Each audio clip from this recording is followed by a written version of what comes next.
RockCreek has about $13 billion in assets under management. We are headquartered in Washington, D.C., and we have offices in New York and other locations.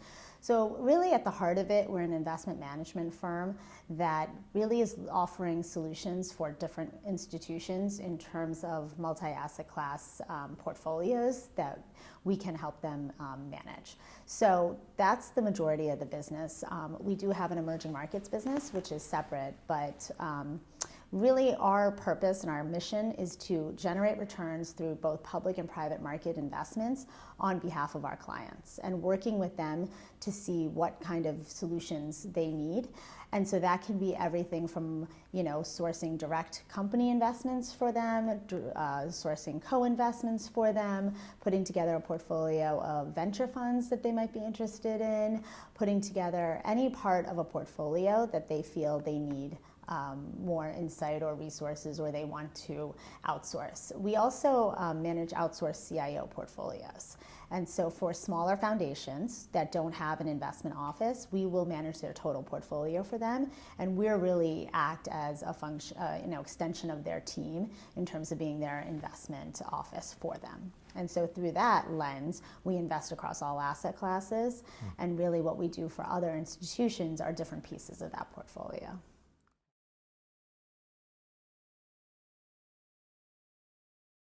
So when I started out at RockCreek, I was doing research on both public and private investments. And so I was lucky enough to be a generalist on the research team and really get exposure to equity markets, which I already knew from my Wolverine days, but also have exposure to credit, fixed income, and then venture growth buyout on the private side. And actually, when I was working at Merrill Lynch, I worked in their financial sponsors group. And their financial sponsors group, the clients are private equity firms. So it was a slightly different angle, but again, all related, just different parts of kind of the puzzle, if you want to look at it like that. So I was also fortunate to join RockCreek when it was smaller. So when I joined, it was 20 people and $2 billion. So I really did get to do quite a bit and really learn the business, I think, and grow up in kind of that asset management mindset where you look at a total portfolio versus pieces of the portfolio. And so that's really helped as I look at, obviously, portfolios as a total management today.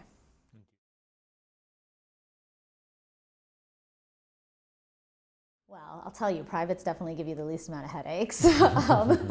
I always joke because everything on the public side seems to be more volatile and increasingly harder to predict these days. But I think, slightly related, actually, what I find the most interesting today is whether you're able to express it in the public side or whether you're able to express it in the private side are different themes and sectors that are really going to be the return generators and drivers over the next 3, 5, 7 years. And that's globally. One of the things we do at RockCreek is invest quite globally. So we do have an emerging markets business, but we're always looking for opportunities outside of the US as well.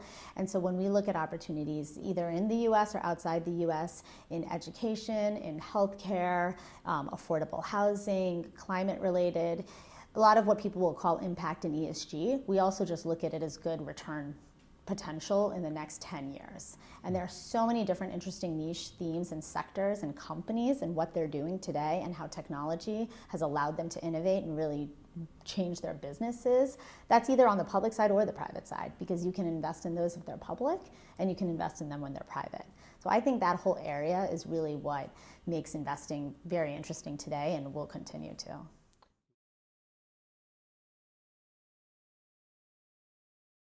I think most institutions today are just trying to really figure out how can they consistently generate the type of return they need, whether it's a 5% spend or a 7% return that they need to hit, knowing that both fixed income and equity markets on the public side are going to be challenging for the next 3-5 years, given where we've been for the last 10 years. So I think everyone is very worried about the volatility in markets. They're worried about what the Fed will do. We've gotten some certainty for that, but for the time being. They're worried about how geopolitical tensions will affect their portfolio, both on the private side and the public side. And they're worried about fundamentals. Growth is slowing globally, but there are definitely pockets of growth. So I think most institutional investors are really focused on asset allocation today and trying to make those hard decisions of, do we rebalance from equities even though they continue to go up?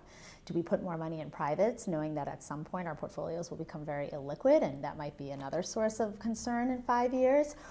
And how do we manage all of those uncertainties that are happening outside of our portfolio and insulate the portfolio going forward? So I think that's what most institutional investors are talking about. But again, given how strong public markets have been, I think it's a little bit hard for investors to move too rapidly today because they're afraid they're going to miss out still.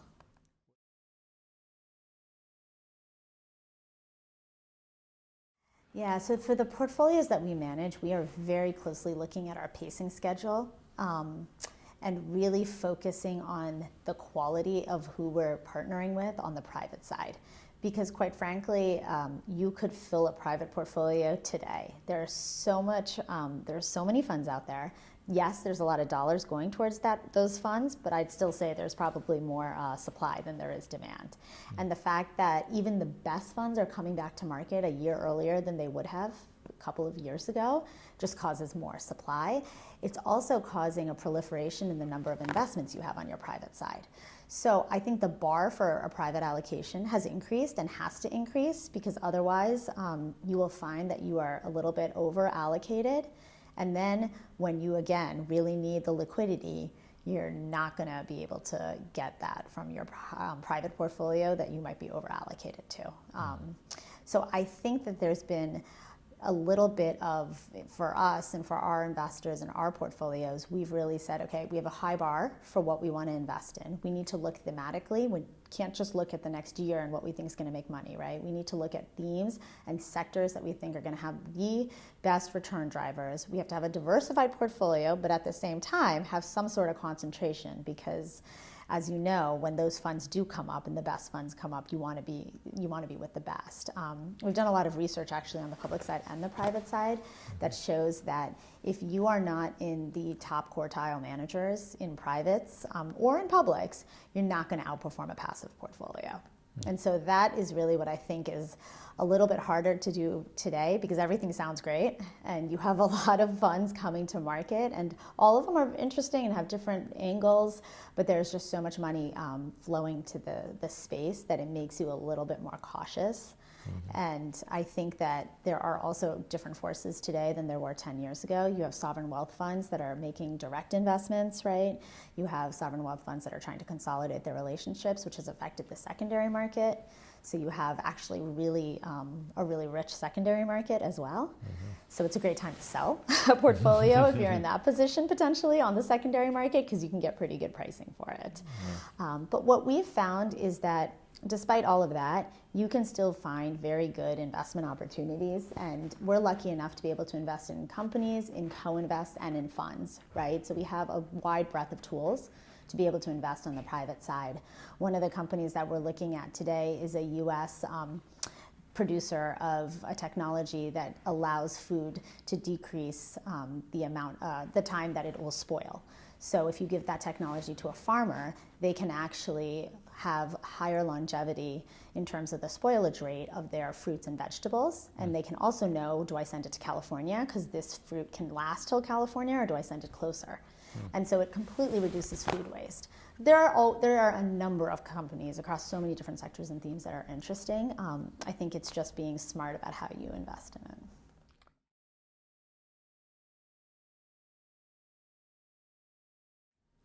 So I think to a certain extent it's been part of the DNA. Many of my colleagues from RockCreek and the founder of RockCreek, the founding team, came from the World Bank. And as you know, the World Bank is, yes, a bank, but it really has a very focused mission in terms of helping some of the lowest and middle income countries across different sectors. So we never kind of came from that Wall Street mentality, which I think has always been part of the DNA and culture of RockCreek. We also have always worked with a lot of nonprofits. So while we might be helping them and our purpose is to generate as much return as we can for them in their endowment portfolio, we're also seeing what they're doing on the programming side. And through all of that and through many experiences we've had, we've seen how public and private sector partnership and more capital going towards, impact good ideas, companies can actually be return generators also. And so increasingly, our institutions have been talking to us about how do we allocate to ESG and impact.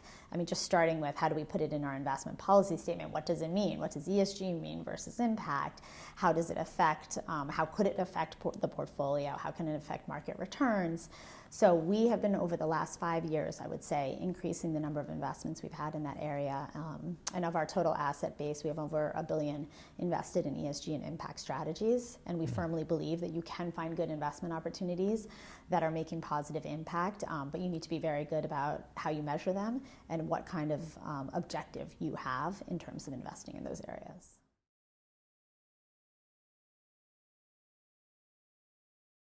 Yeah, I'd say we're very optimistic in terms of, again, certain sectors and themes that we see. So especially on the venture and the growth side, especially overseas, we see a lot of opportunities in emerging markets. China is always obviously the big question, but outside of China, you're actually seeing a ripple effect that can really help economies like Vietnam. And there are a ton of private opportunities in emerging markets that we are seeing that we think will continue to really be where you want to have that incremental return and alpha. Yes, you want to have the core portfolio of yours being in venture and growth and buyout and more traditional investments, but to able to really generate more return, you're going to have to start looking outside the box, and that can include looking outside the US as well. So we think kind of going into 2020 and just kind of looking into the future, you have to really be able to research those types of opportunities outside the US, not just how technology and innovation is impacting